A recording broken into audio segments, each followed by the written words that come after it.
Hello. Hello world. Hello the future. Hello everybody and welcome to this RE Today webinar, and welcome to not even having to be in the same room as each other to do some teaching and learning about RE. So for those of you that haven't done a webinar before, I'm going to explain a little bit about the technology before we start, and then we'll crack straight on. And hello to those of you who I know. I can see Ben Wood's name there. People who have done webinars with us before as well. I think we're not all quite here, so people will arrive as I get us started. Anyway, hello. First of all then, my name is Kate. Right, let's look at the technology here before we get started. So this screen in front of you now tells you about the technology that you have presumably all successfully downloaded, and it tells you about how we can communicate with each other. So you have this control panel here to the right of the screen. You can see all the names there, including yourselves. If you find your name down there to the right where it says names, you'll see right now there's a little green symbol with a red line through it. That's the microphone, and that tells me that you are all muted, that right now none of you can be heard. So that's just to control the noise levels as we're all sharing microphones. So doesn't matter if there's a little bit of noise or disruption in your classroom or wherever you are, we can't hear it. However, we do want to hear from you, very much so. And there are points in the seminar when we will ask for, we will say we're going to have a discussion now, and we'll ask for you to raise your hands, as it were, and tell us that you want to speak. And then my colleague Mabina, who is helping me today. Hello, Mabina. Hi, everyone. Hi, so that's Mabina. She's helping us with the technology, and me, mostly. So Mabina will unmute you. She'll click on your little green microphone, and you will become unmuted, and then we can hear you speak.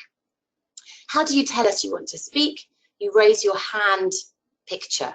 So as it says on the screen in front of you, put your hand up here, and there's a little hand picture. You click that to tell us that you want to speak, and Mabina will be able to control all that. So we would love to hear from you. You might feel a bit daunted if you're sitting in an office by yourself, but please do join in. It's lovely to hear different voices, not just mine. It's lovely to hear from us all around the country. What an amazing piece of technology. The last way we can communicate is through text chat. I see that Ben has already typed a message. Ben Wood to the entire crew says, hello, Kate, hello, everyone. Hi, Ben. So you can text chat into me anytime. You can see where the little message says type message here. So chat is beneath your list of names. You can type messages into us anytime if you want to make a contribution. Again, please do. It's lovely to hear what you're thinking. Mabina will keep an eye on that. The text chat rolls pretty quickly.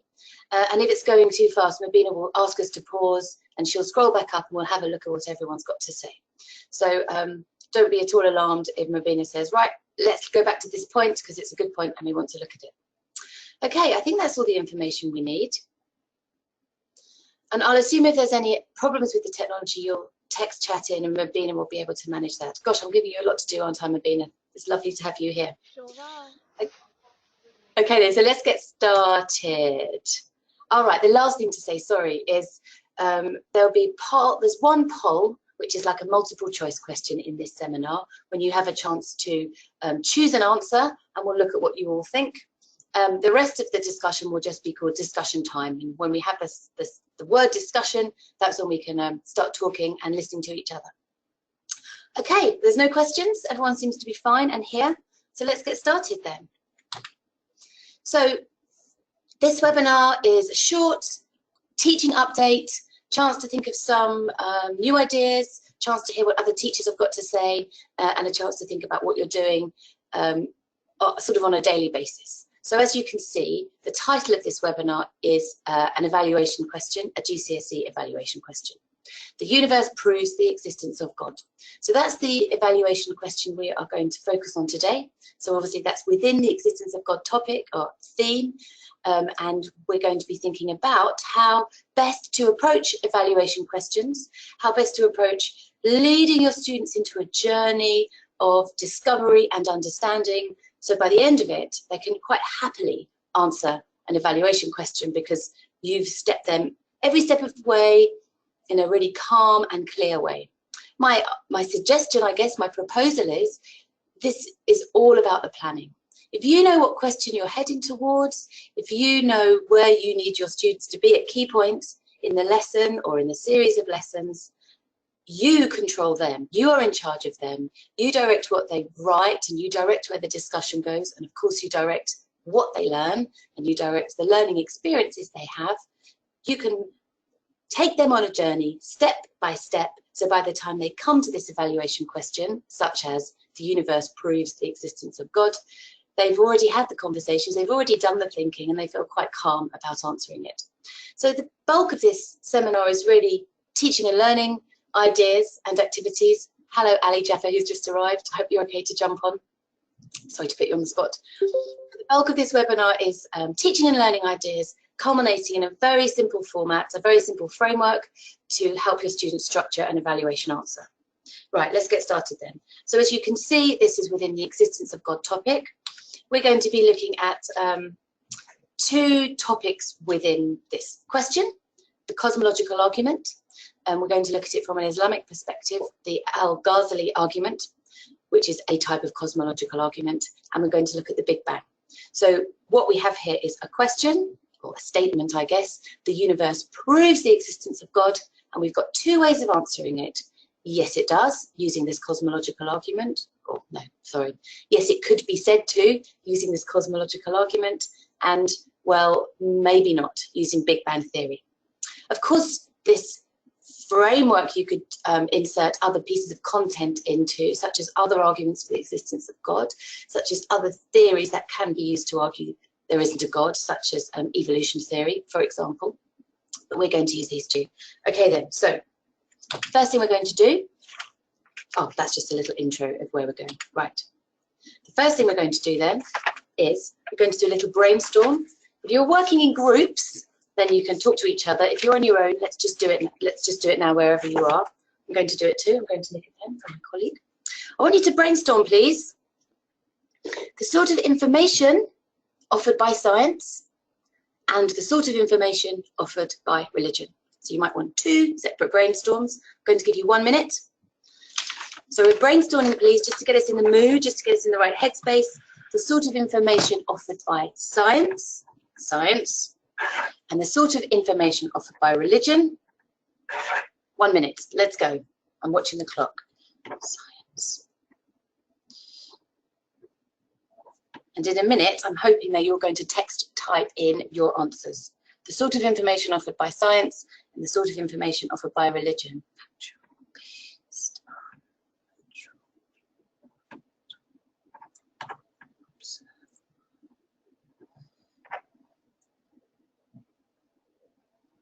I got 30 seconds remaining.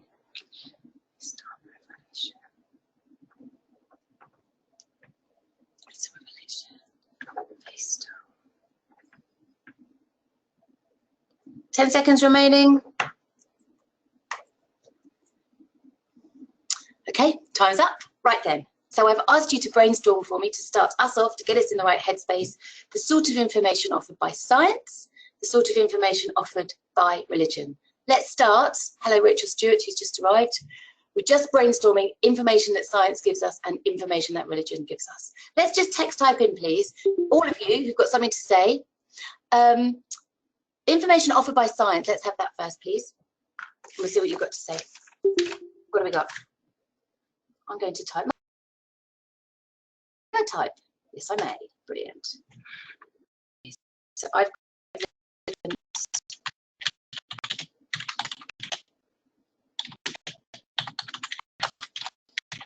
So this is the sort of information offered by science, evidence based on observation. That says, oh, I've said it to Mabina.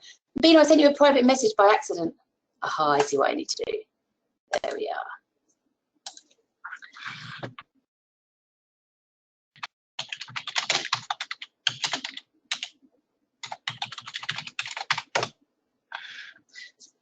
Karen has sent us science theories, evidence through observation. Oh, Karen, you and I said exactly the same thing. Evidence based on observation. Then evidence, justified and supported claims, physical and observational. Lovely. Do we have any more? The sort of information science offers us. What sort of information? Maybe that's all we've got. Okay, fair enough. If we've got nothing more on science, let's go on to religion. What sort of information does religion offer us? I'm going to send one in. I've put teachings about how to live wherever you are, wherever you're from, whatever part of the world you come from. Religion offers you wisdom about how to live. That's the sort of information it offers. Do we have any more? Come on, RE teachers.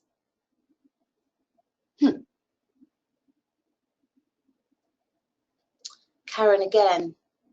Religious texts, right. So a type of information found in a religious text, a revealed text then, excellent. And sources of authority, right. Another type of information that kind of, well, suggests it has authority over you. Thanks, Karen. We've had one from Fenwood as well. Oh, okay. Faith. Is it sent to private message? No. Sorry, go on. Faith. Go on, Mabina. Faith claims metaphysical claims, stories to explain things. I'm going to type that into everyone to see. Thank you, Ben. Metaphysics, metaphysical claims. So a way of seeing the whole universe. Lovely. And who have we got there? Above me, Charles, revelation and authority figures. Lovely. Okay, so we're all thinking on pretty similar lines, aren't we? These types of information offered by science, types of information offered by religion. Can we think of any ways that science and religion offer similar types of information?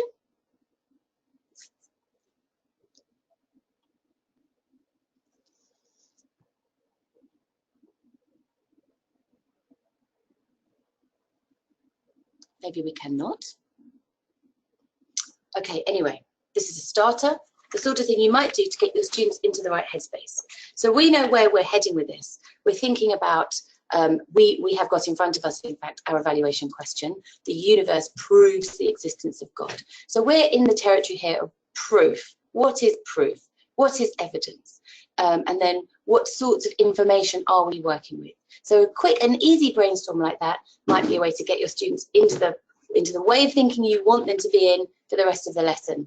Maybe they've just come from break where something has happened, they've had a row with their friend, they've seen something amusing on an iPhone, maybe they've just come from French, they've come from all sorts of situations, and here they are in your classroom, and now you want them to think about hardcore philosophy of religion. So there's a little ways to step them in. So we know where we're heading, don't we? We're heading to ultimately be able to answer this question using the two arguments up here, the cosmological argument, well, and the Big Bang Theory, and it's just about stepping them up through small ways into the headspace you want them to be in. Okay, so we had a little starter to think about the sorts of information offered by science and religion. Now here is a poll for you. Mabina is going to launch the poll now. Thanks, Mabina. And you guys can click on the answers that you think are right. And we'll see what we can compare all your answers. We can see what you all think.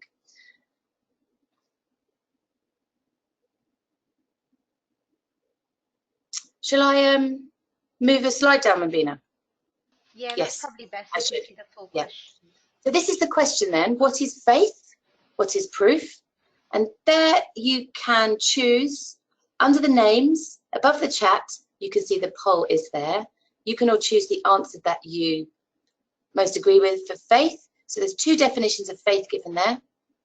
100% of you at this point think it's B. And two definitions of proof given there. And I want you to choose the ones that you like the best. So faith, would you define that as complete trust and confidence in something or someone? Or would you define it as enough trust and confidence in something or someone? 100% of you, oh, not quite 100% now. Less now. And then proof, how would you define proof? Would you define it as the evidence or argument sufficient to establish fact or truth? Or do you define it as evidence or argument sufficient to establish fact or truth for now? I'll give you a bit more time, because about 60% of you have voted at this point, 70% of you have voted. I'll give you a little bit longer, and if you would like to text type in any of your thoughts, any reasons for your responses, that would be great. 80% of you have voted now. Okay, so 100% of you have voted. So Mobina, are you able to show them the results? Can they see that? Yes, they can see Great, that now. thank you. Great, thank you so much. Right, so only 20% of you thought the first definition of faith was the right one. Timothy, I think, oh, you're talking about proof, sorry. 80% of you said enough trust and confidence in something or someone. That's interesting. I wonder if your students would make that distinction. And then again, 20% of you thought that proof can be defined as evidence or argument sufficient to establish fact or truth. And 40% of you, so not all of you have answered that question, 40% of you think proof can be defined as evidence or argument sufficient to establish fact or truth for now. Got a comment from Timothy. I think that proof must be complete, or else what is the point? Perfectly good answer, Timothy. Anybody want to come back to him? Are you saying to be true, to be faith, it has to be complete? Oh, I see, Timothy. Right, you would have opted for number 3. Yeah, cool. That's exactly what you're saying. Good, nice. So you want a complete definition there. Okay, great. If anyone else has any comments, it would be lovely to hear them now.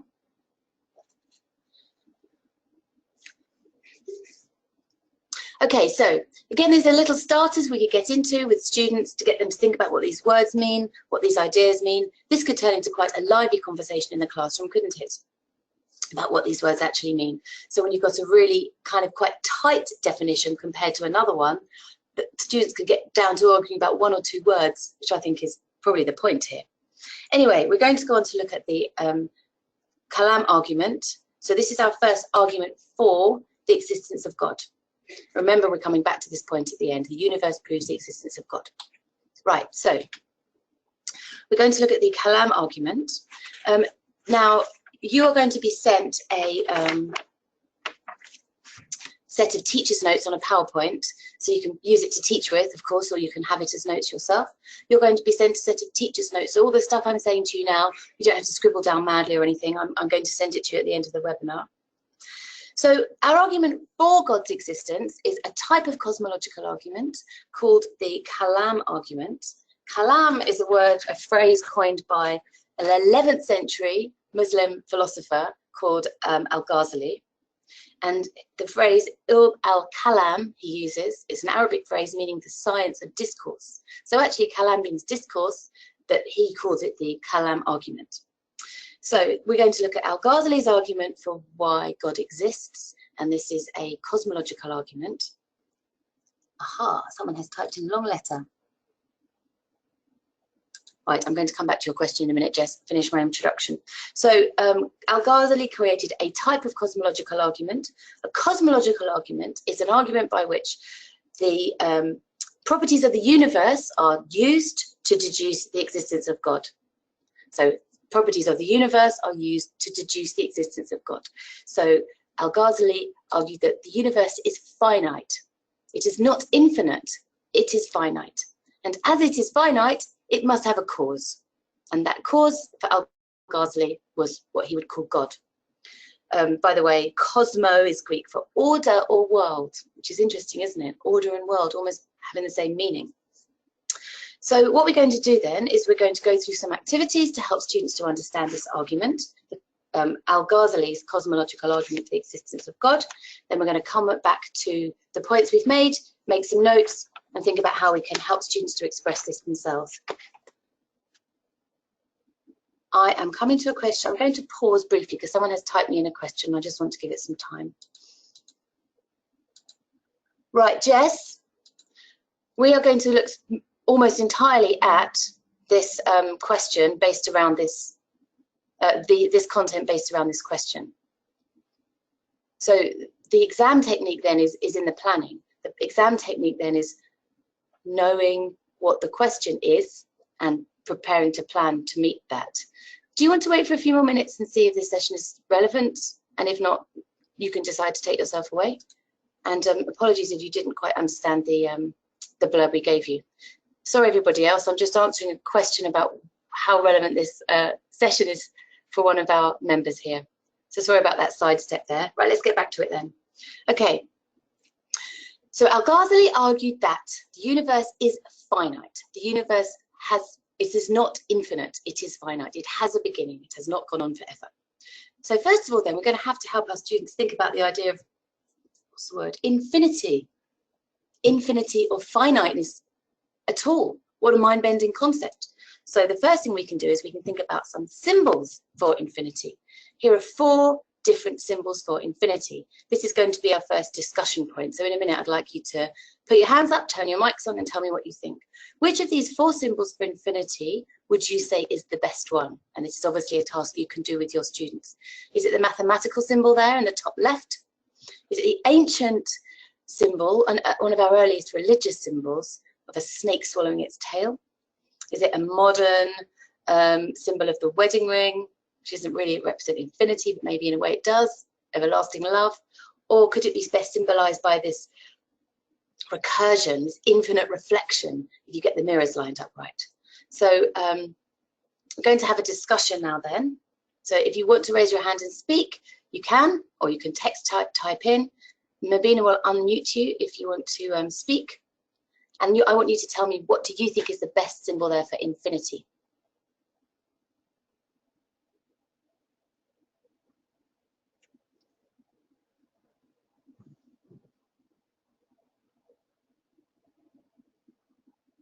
Do we have any hands up, Mabina? Just checking. You can text type in if you're too shy to speak, that's okay. So it's a mathematical symbol, the snake swallowing its tail, the 2 wedding rings, or the infinite reflection. And this, of course, is the way of getting students to talk about the idea of infinity. So they'll tell you which they think is the best symbol. I mean, it doesn't matter what they say. It's about getting them to think about the very concept, the very idea. I've had a response from Timothy. Oh, okay. Thank you. Oh, thanks, Timothy. So why would you say the first is the easiest to understand, Timothy?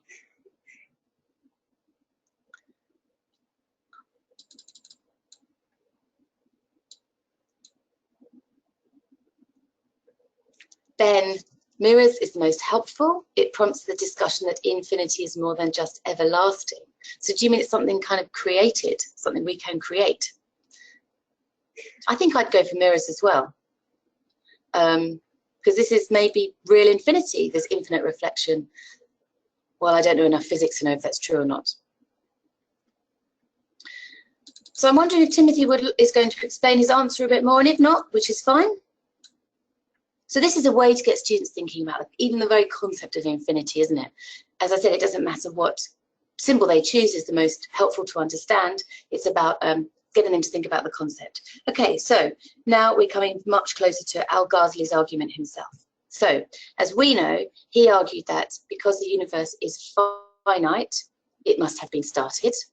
How did he argue that? Well, Al-Ghazali argues this second point here. So there's 3 kind of arguments here about whether the universe is infinite or not. So this is a question then, is the universe infinite? And there's 3 ways of seeing this. 3 questions, I suppose, rather than arguments. Al-Ghazali himself argued the second point. He said that, so in our 3 boxes here, this is box number 2, he said, if the universe was infinite, everything that could have happened would have happened. As this is not the case, does this mean the universe is not infinite? So that was Al-Ghazali's argument. And there's 2 other arguments suggested here leading to a question, but let's think about how we could teach this. Could you put these pieces of text on separate tabletops around the room, or 3 per table, depending on how good at reading your kids are and how able they are thinking on their own? So a piece of text on each tabletop with lots of space around it, a green pen and a red pen, and they can maybe scribble their notes in one colour pen, their questions in another colour pen. They can go around and read the statements and actually have a look at each other's comments and questions as well. Anyway, let's go back to these points. So we've looked at Al-Ghazali's argument, which is actually number 2. Number 1, this is a question for students. If the universe was infinite, would it be perfect? because all diseases would have been cured, all conflicts resolved, and all suffering and injustice addressed. Does suffering mean the universe is not infinite? So that's another question students can chuck around. And finally then, the third argument here, with regards to the question, is the universe infinite? Evidence from the Big Bang suggests space-time is expanding. Does this mean there is a beginning point to the universe, and therefore it's not infinite, or our bit of the universe is not infinite? So here we are, three ways of getting at the idea of the universe's infiniteness or not infiniteness, finitude, to get your students discussing. So again, we're going to have this as another discussion point. Any comments you'd like to make about this question, is the universe infinite? And any reflections you'd like to make about how easy or hard it is to bring these very abstract sorts of thoughts to the classroom. What support do students need? Have you come across any good techniques to help students grapple with this sort of abstract stuff? So we're going to open up to a discussion now. If any of you want to put your hands up, that would be great to hear from you. Mabina is here, ready to unmute you so we can hear your thoughts. Right, Rachel, you're worrying about the time this would take. Yes.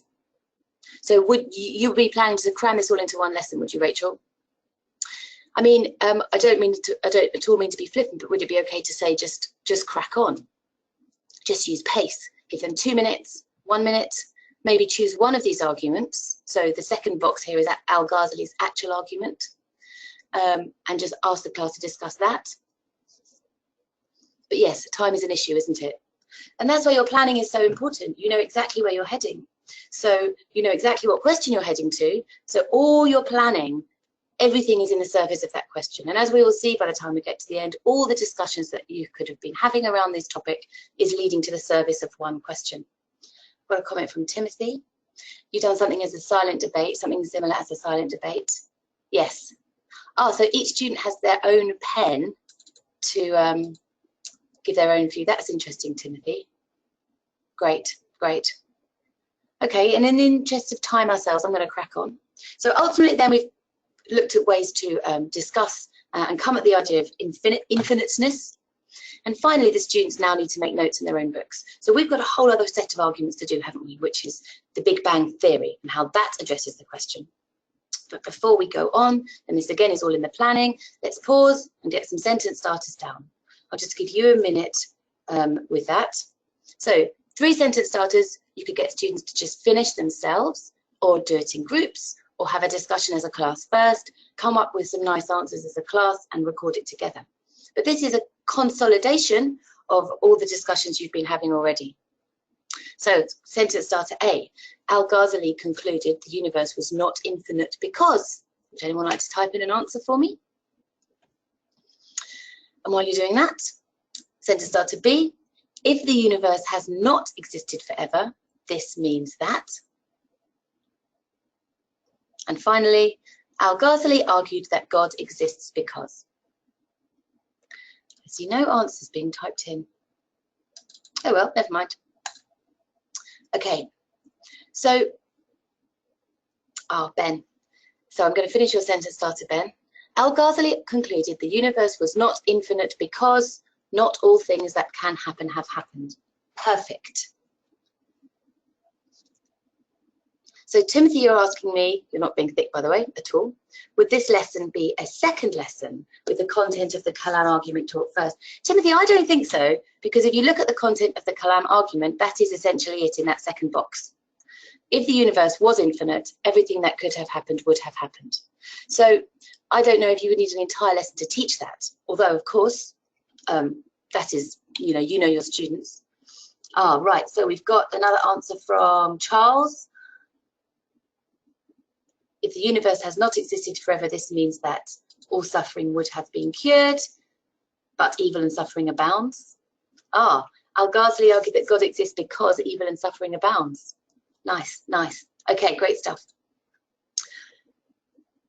Okay, so we're going to leave the cosmological argument to one side for now. I've rushed you through this pretty quickly, but then of course you're rushing your students through it pretty quickly. Let's look at what we've done.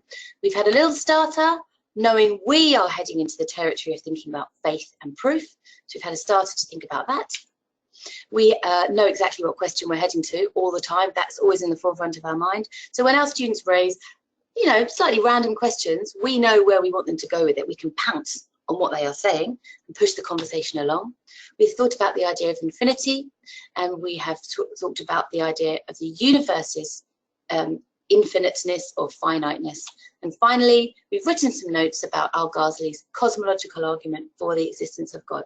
God exists because everything that could have happened has not happened yet. Right, we move straight on. This is an argument against God's existence, and we're going to look at Big Bang Theory. So I've got a couple of videos to play you. I think probably just because in the interest of time, I don't think you want to spend too long in the webinar, do you? We probably won't play the second video. Is that okay, Mobina? We won't play the second video. We're just, you can see the link there. You'll receive it at the end of the session. The second video is a consolidation.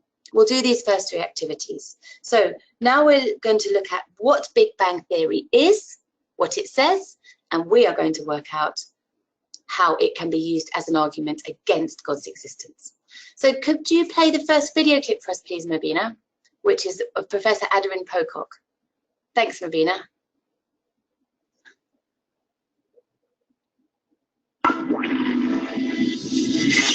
So my name is Dr. Maggie Adair Pocock. I work as a rocket scientist for a company called Astrium Limited.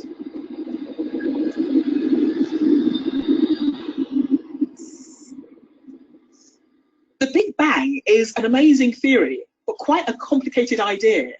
And it all started with some observations made by a chap called Edwin Hubble. And here's the chap we named the Hubble Space Telescope after. Now, what Hubble did is he was trying to understand the size of the universe. He observed stars of unknown brightness. They're called Cepheid variables. Now, when he did this, he noticed something very odd. Firstly, that some of these stars were far, far further away than we ever anticipated. And also he noticed their colours were slightly changed, shifted towards the red, something called redshift. So from Hubble's observations, we notice that everything seems to be moving away from us. The universe is effectively expanding. So as time goes on, the universe expands more and more. But let's say we reverse time and take time backwards. It means that if we go back in time, everything starts to coalesce and come together. And so this is how we came up with the theory of the Big Bang. The idea that the universe began with a cataclysmic explosion which created space-time and all the matter in the universe.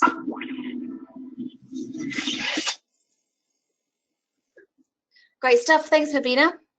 Brilliant. Okay, FYI, there is masses and masses of great information on the internet about, turning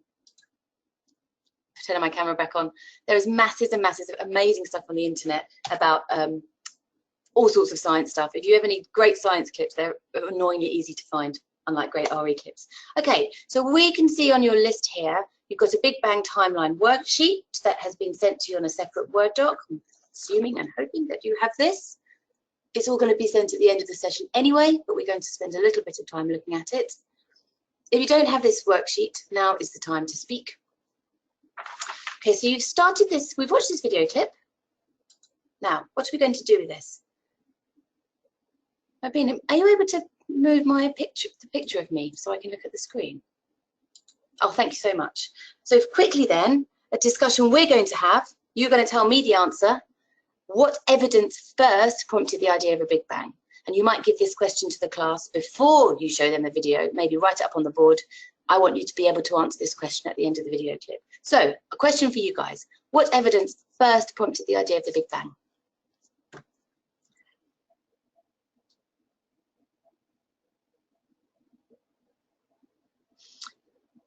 Now, we're not scientists, are we? Well, we might be scientists, but in this role, we are RE teachers. So the science doesn't have to be anything more than a sentence, a shiny star. What do you mean, Timothy? A shiny star that's clearly moving away from a point in the universe. Anyway, so go back to the point I was making. We're not science teachers in this role, we're RE teachers. So we need to be able to summarize the science in a sentence. It needs to make sense and be reliable, but we don't have to go much more into that. So the evidence that first prompted the idea of the Big Bang is, yes, things like, from Sarah, stars being further away than expected. Timothy, redshift, not Timothy saying redshift, who is that saying redshift? Charles, redshift, exactly. So something in a nice sentence, help your students write that sentence, help them to encapsulate the evidence that first led to the idea of the Big Bang in one neat sentence, and then let them learn it. Let them learn it and reuse it every time. What else have we got here? Karen, Hubble's observations showing the universe was expanding. Right, brilliant, lovely. A shiny star from Timothy. Great stuff. Stars being further away than expected. Elizabeth, this is not what we expected. Is this for the session we're doing, Elizabeth? Ah, okay. Well, this is about planning. Elizabeth, I'm answering your question right now. This is about planning to answer an evaluation question. Not about a marking criteria per exam board. But if you are doing this exam board, or rather if you're doing, this is not an exam board, if you're doing this topic, existence of God, this is some really good teaching and learning and planning ideas for you. Okay, I'm going to leave your comment now, Elizabeth. But if you do decide to go, I hope you enjoyed what you've seen. And if you do decide to stay, that would be great. Right then, the evidence that first prompted the idea of the Big Bang. So we're pretty pacey here, aren't we? We watch a 1.5 minute clip, straight back together to answer this question. Okay, Elizabeth, nice to have you anyway. Thank you so much. Bye-bye. Straight back to this question. Let those more able students or the more scientifically able students answer the question, scroll down the answer, get others who maybe would struggle with this to learn the sentence so they can use it again and again for their exam answers. If we go back to the instructions screen, we're now going to turn to this worksheet here, the Big Bang timeline worksheet. Let's just have a look at this. All the instructions are given on the worksheet. This is a worksheet to consolidate what you have learned in the Big Bang video. As you can see on the, no one is emailing me to say they haven't got a sheet, so I'm assuming you're all highly functional and have it, so that's brilliant. If you look at the source for the main block of text on the worksheet, it says from a Smithsonian magazine article. That's another really good source of science info, the Smithsonian magazine. It's all available online. As far as I know, it's free, or a huge amount of it is free anyway. This was free. So I read this article, which is called Listening to the Big Bang, the history of the development of Big Bang theory, and summarized it. So I suggest on the worksheet that the teacher reads a line, a date line to the class. So, big question, Big Bang, how was the theory born? 1905, Albert Einstein argues that nothing in the universe is fixed. Things move in relation to each other. For example, clocks tick more slowly in space than on Earth. And as you are talking, ask the students to scribble a quick diagram in the right-hand column to depict what they are hearing. So a tiny little diagram for each line they hear, or if that's a bit too much, sort of complicated flowchart of a diagram. Oh, Jess, you're also having the same problem as Elizabeth, are you? I'm sorry about that. Our blurb has said that it would be about looking at evaluation questions, but you thought it was maybe for a specific exam specification. Well, Jess, if you decide to go, sorry about that, and I hope you enjoyed it, and if you decide to stay, that would be brilliant. Okay, back to the task in hand. So this is the worksheet. I don't think we'll go into too much detail here, but the aim behind it is as you give the students information, they are translating that information into simple diagrams. They can look at each other's and have a bit of a laugh if they like, or just explain their diagrams. What's this supposed to mean? It doesn't matter if the diagram is mad. What matters is they're listening and they're translating and they're processing the information. So you're actually taking them through a whole history there of how the Big Bang Theory came into existence. Now, I'm very conscious, I think it was it Rachel? Somebody said that the time is an issue, and of course time is an issue, and I'm conscious that you might not have time for a worksheet like this, but if you do, what a valuable piece of learning to see that the theories that so much of our modern world is built around have a history, and they are a process of understanding. And so if you can maybe set this even as a homework in preparation for this lesson, it's still valuable. The bottom half of the worksheet is a cutting up and moving around activity. You would turn this into a card sort based on the information. So maybe you would set the information reading part as a homework, do the diagram part in class, like read it to them again to make sure they understand it again, and then give them the timeline as a starter activity. However, that's up to you how you're going to manage that. And finally then, as you can probably tell, we are coming to bringing these ideas together. So I suggest in point number 3, you get the groups to explain in no more than 20 words what Big Bang Theory tells us about the universe. Going over and over and over the same ground, aren't we? We're watching a video, we are summarizing the video, we are doing a slightly more extensive piece of learning in the worksheet, we're looking at a timeline, so we're constantly moving the same information around. The information, I suppose, is relatively simplistic, that evidence of the universe led to the development of Big Bang Theory, but we're just constantly going over and over that information for students to get it. So let's see if we can explain in no more than 20 words what the Big Bang Theory tells us about the universe. I'm going to kick us off with my much less than 20 words.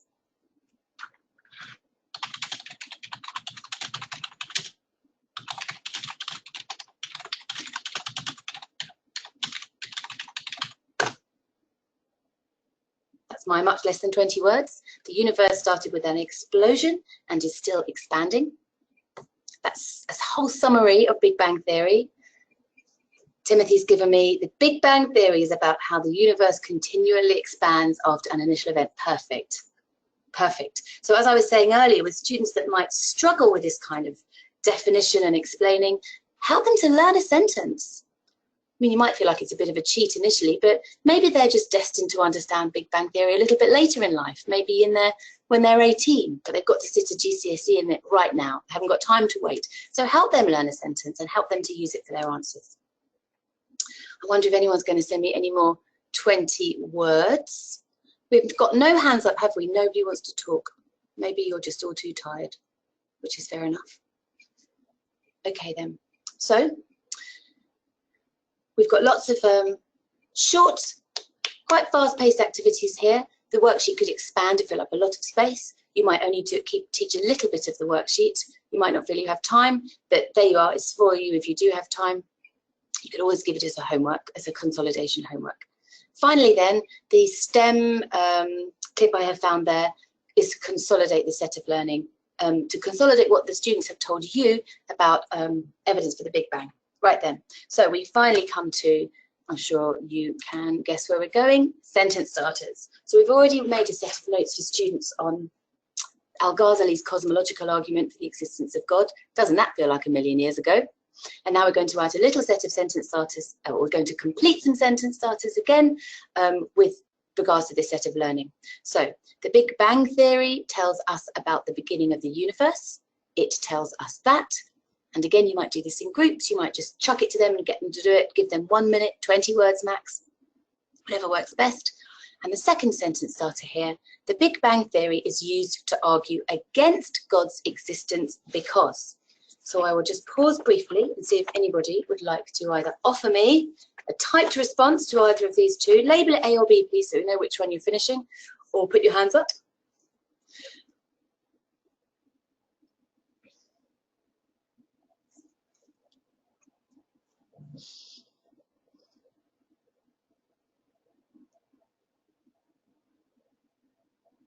And then we'll carry on to, I wonder if any sentence starters are going to come.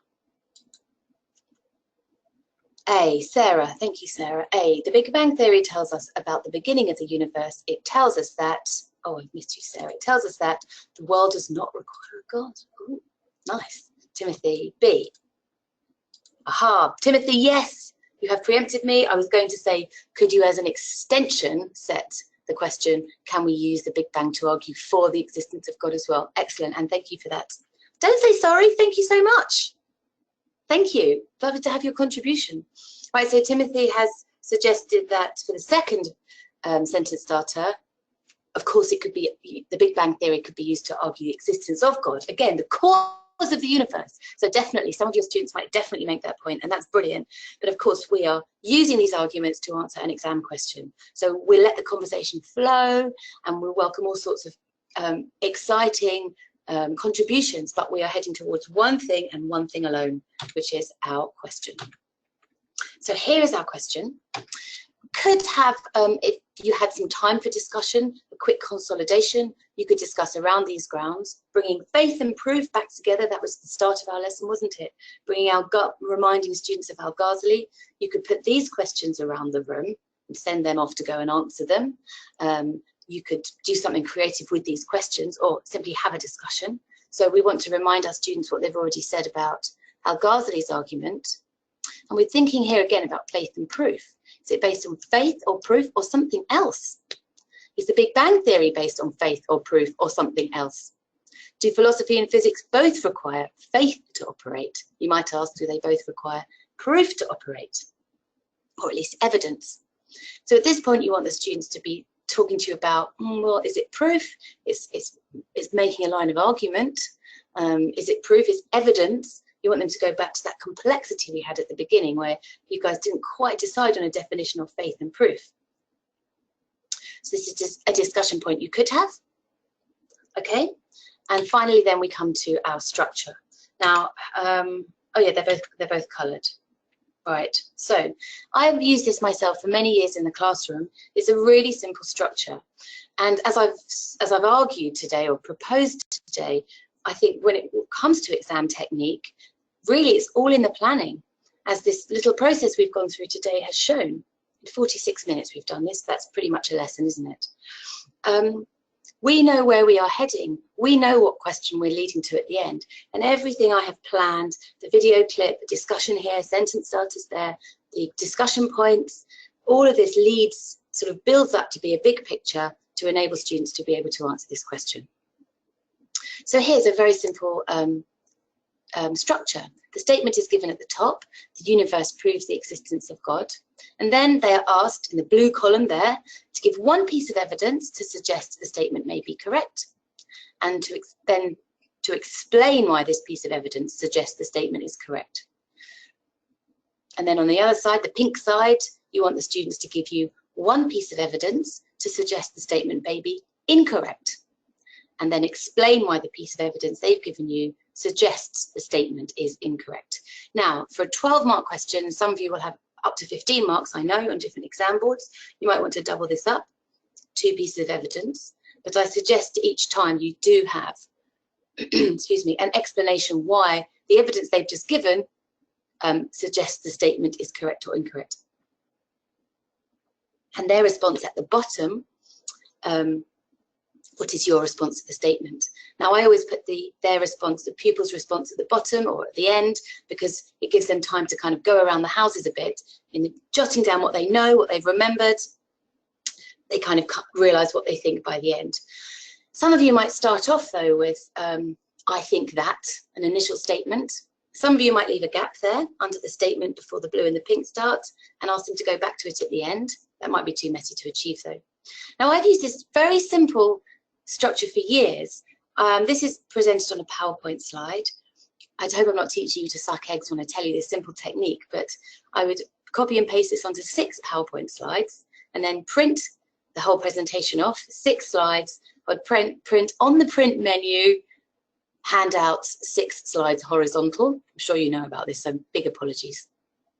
And there I have 6 little boxes, and I might, what's that per class? You have to do about 5 of them per class, or 6 of them per class. You cut them out and they can stick them in their books every time. So they gradually build up a set of their own answers, and they gradually build up a constant sort of, what's the word, a collection of these little statement structures, but also it consolidates over and over again how they would structure their answer.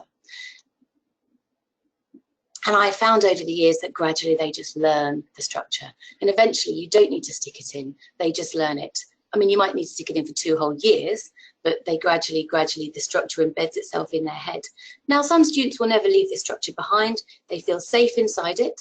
They don't want to veer off into different directions, but this is a perfectly solid way to answer a question.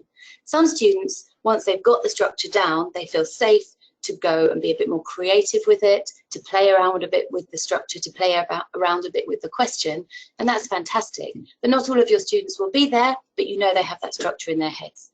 And what is the colour? What is the colour coding for? Well, once they've written their answer, and this is the genius here, once they've written their answer, give them these 3 colour pencils, a blue, a pink and a green, or whatever colours you're using, a blue, a yellow and a green.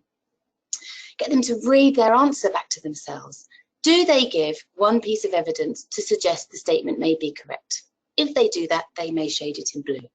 Do they explain why this piece of evidence suggests the statement is correct? If they have done that, they may shade it in blue. Same with pink, same with green. Now this is simplistic, but I don't want it to get too complex. I want them to be able to use it, even those who struggle with writing and don't feel very confident with their writing. And then maybe they can see in their written work, there's absolutely no blue there. That's why I'm not getting very high marks. Or there's loads and loads of blue, there's loads and loads of pink, there's absolutely no green. They can actually see in front of them what they're doing and not doing. As I said, I've used this for years and I found it the most effective structure to help my students. Kate, we've had a couple of comments in the comment box and some questions. Okay. Oh, cool. Sorry, I'm rambling on. I completely explained myself to death anyway. Great. Thanks, Charles. Hang on, am I in the right place? Yes. So, B. Aha. So I'm going to go back one. So this is sentence starter B. Oh, Charles, are you responding to the discussion or the sentence starters? I think it was the sentence starters. You think it's the sentence starters? I want Charles to answer that one. Okay, loads and loads of questions. Okay. Charles, sentence starters, thank you so much. So Charles, you're bringing other arguments for me here. You're bringing Occam's razor. Lovely. Lovely. So you, of course, then could be teaching other stuff to supplement this, of course. If your students have done Occam's razor, you could be pushing them into that. Timothy, I'm not suggesting we necessarily start the lesson with the question, although if that's the thought that sparked in your head, that's something to explore. I'm suggesting we know where we are going. We know what the question is before we even do a 5-minute starter with the kids. Everything they do is in the service of being able to answer this question.